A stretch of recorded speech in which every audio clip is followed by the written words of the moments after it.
నమస్తే, welcome to Andhraprabha. నేను తేజస్వి. 2019 ఎన్నికల్లో జగన్మోహన్ రెడ్డిని గెలిపించడానికి ఓవైపు తల్లి చెల్లి బయలుదేరేవారు. మరోవైపు ముసుగులో రిటైర్డ్ ఐపీఎస్ ఐఏఎస్లు సభలు పెట్టేవాళ్ళు.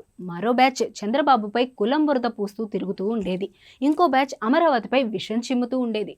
జగన్మోహన్ రెడ్డి మాత్రం వీరందరినీ చిద్దిలాసంగా చూస్తూ రోజు మార్చి రోజు ప్రచారం చేస్తూ ఉండేవారు. అందరి కృషి ఫలించి జగన్మోహన్ రెడ్డి పీఠమెక్కారు.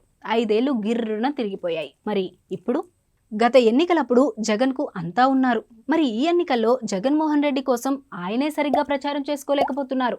3 రోజులకొకసారి బస్సు యాత్రకు విరామం ఇచ్చి అలుపు తీర్చుకుంటున్నారు. ఆయన కోసం తల్లి ప్రచారం చేయదు.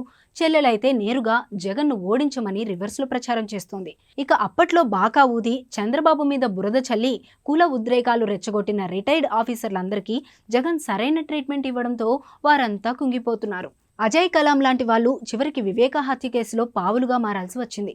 చివరికి ఆయన కోసం గత ఎన్నికల్లో ప్రచారం చేసిన పృథ్వీ కూడా లేరు. అలీ కూడా ప్రచారం చేయడం కన్నా సొంత పనులు చేసుకోవడం మంచిదని లైట్ తీసుకున్నారు. వైఎస్ రాజశేఖర రెడ్డి ఉన్నప్పుడు ఎదుకూరి సందింటి కుటుంబంలో విభేదాలు ఉన్నాయన్న వార్తే బయటకు రాలేదు. ఇప్పుడు కుటుంబ సభ్యులు ఒకరినొకరు చంపుకుంటున్నారు. ఎన్నికలకు ముందు అధికారంతో సంబంధం లేకుండా ఎంతో మంది ఆత్మీయులు జగన్ చుట్టూ ఉండేవారు. ఆయనను అధికారంలోకి తీసుకురావడమే లక్ష్యంగా పనిచేసేవారు.